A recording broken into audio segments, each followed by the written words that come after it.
为落实强化社会安全网计划，推广预防同意治疗的公共卫生理念。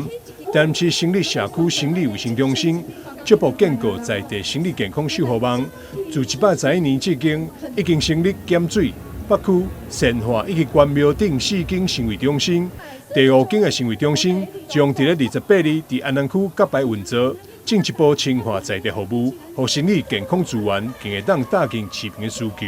心理卫生一直是大家非常重视的议题，但中央卫福部跟地方政府合作来设置心卫中心，在台南市短短的将近2年多的时间，就已经有4+1个心卫中心成立。最新的心卫中心安南心卫中心明天就要成立了哈。这些心卫中心到明年度会有7个心卫中心，这些心卫中心担负着维护市民的心理健康的重责大任。我们非常谢谢卫生局的同仁大家的努力，跟中央的合作，中央的经费支持，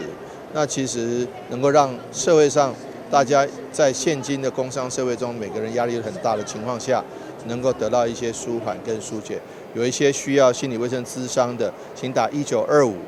或者是直接跟卫生局来安排联络到所属的心卫中心。那我们心卫中心的社工也会主动的联系里长和区长来寻找可能的案源，希望能够让这些可能压力很大的人能够得到疏解。心理一专长，心理健康不打走。为强化基站网络连接。心卫中心自今年5月起推动1日1专责心理健康不打折心理相连计划，